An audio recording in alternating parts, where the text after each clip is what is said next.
Joined us. We are in Woodmead today, just north of Johannesburg, and this is the venue for the latest in the series of New Age business briefings brought to you by the SABC and today sponsored by Transnet. And we're taking a look at the issue of xenophobia. You would have seen it, the word doing the rounds in our newspapers recently. We've seen shops owned by foreign nationals being targeted around Pretoria and also in South Johannesburg, areas such as Rosettenville. This is the latest spike. We've seen these incidents before, as far back as 2008, and some would even say that it's been happening on a lower level even before that. And we're starting to explore that. Is it just xenophobia? Is it just a fear and a dislike or a hatred of foreign nationals, or are there socio-economic contributing factors to this equation? Our panelists are busy introducing the topic to us, and it's my great pleasure now to ask Mr. Bafor, who's the chairperson of the African Diaspora Forum. So in many ways, as the diaspora, you are representing those foreign nationals that have come into South Africa for one reason or another. When you see these attacks happening, Mr. Apleni says that South Africa is not xenophobic and that there's a deeper issue going on here. Is that what you see? Look, Peter, I think the majority of South Africans are not xenophobic.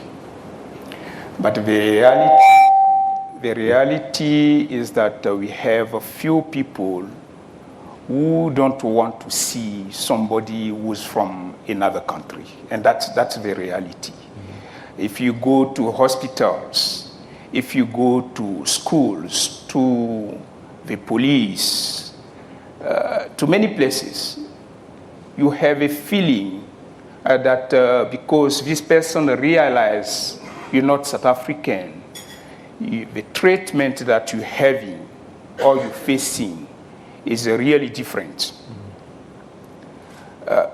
In the African Diaspora Forum, you might think that is a migrant organization. It's not. We're working with thousands of South Africans who are concerned about the situation and who want to offer their time and their resources to protect the migrants who are living here. And we want to use this opportunity to thank the thousands of South African citizens who are doing that.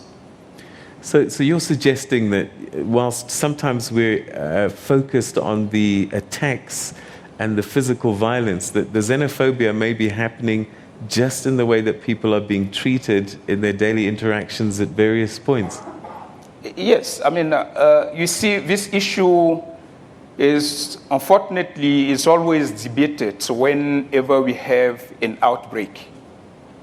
But that's why I fully agree with my sister Engi when she says we should always work on social cohesion. Okay. South Africa, for coming from so far, where people were living in isolation, where people were living just because of the color of their skin, and now a new phenomenon, which is you have to associate yourself with people who are coming from another country. I think there is some work to be done. Unfortunately, we only talk about social cohesion when we want our speeches to look good. Okay. We write it down. But social cohesion should be activities in our different communities which are ran on daily basis to change the mindset of a few people who don't want to associate themselves, who find that all the social ills is because of somebody coming from another country. But our challenges and the reality that we are living is how people have decent houses, people have clean water, electricity, how they send their children to school. Those are the basic issues that we should be talking about. Okay. When you have leaders like the mayor of Johannesburg, who think that because I don't know how to deliver to my community which elected me into power, then I can shift the focus. Blame scapegoating, blame the migrant community so that people forget that they have the basic needs to focus on. And then I can use that to hide myself. And that is completely out of order. Okay. We are calling upon leaders to be more responsible and know what they're saying. Look, in Rosettenville, the many houses that people burned down, the many cars that people burned down. Yes, maybe we didn't analyze, but these are also assets of South African citizens that we burned down. And for the mayor now locking himself and entertaining what he's saying and doesn't want to retract it and be arrogant, doesn't assist the community. The community elected you because they want you to change something. Didn't the mayor issue a statement, though, recently, I think a couple of days ago? The statement is a piece of paper. Unfortunately, maybe the person in the township who was watching TV didn't read your statement. Okay. So be careful before you do it. All right. Yeah. Okay, Ms. Sarah, your Foundation of Human Rights, some people would say that you work, kind of do the same thing as the South African Human Rights Commission, but I know that you're under the auspices of the Department of Justice in many ways, and that's kind of where your origins come through. You're with the migrant program. So how does this conversation kind of gel in your environment? Thank you, Peter. Persons affected by issues of race and xenophobia, who are migrants and refugees, which are the topic of the day, are a vulnerable group. At the Foundation for Human Rights, we broadly support a range of initiatives to promote constitutional rights, awareness, and education.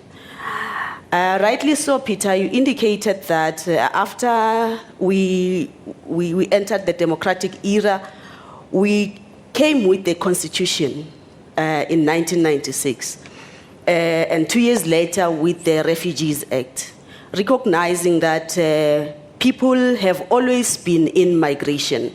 So as a country, we wanted to legislate that. The preamble in particular of the Constitution in 1996 indicates that South Africa belongs to all who live in it. And rightly so, the DG indicated that all people living in South Africa have all the rights except the right to vote. What we do on a daily basis is to support activities that promote local integration against the encampment policy. What it means in practice is activities of social cohesion, promoting constitutional rights awareness, where people engage on reading their own reality and reflecting on it using the legislation at hand.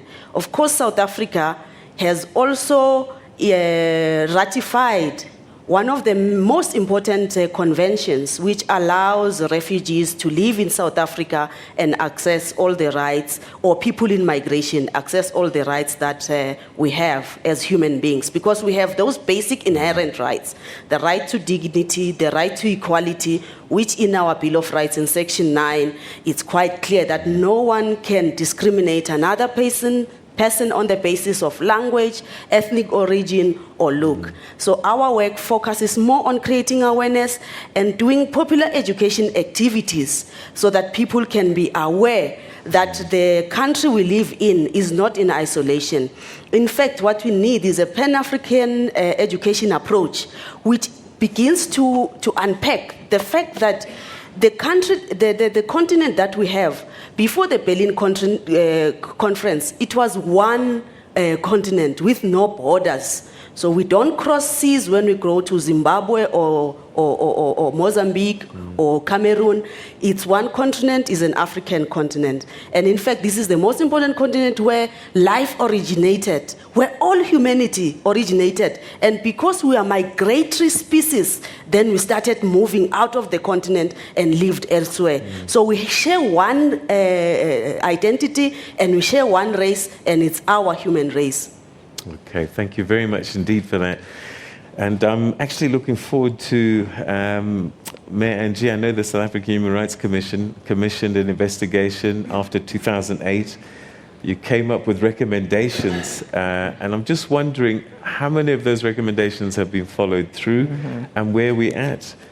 DG, the Lindela judgment, how far have we moved from that? Just to get a sense of where we are post some of those issues and what it means going forward. We're going to take a quick break. We're going to start getting your questions at home. Hashtag TNA BizBrief at Morning Live SABC. And we'll see you right after this as we hear some questions from the audience that are here. See you just now.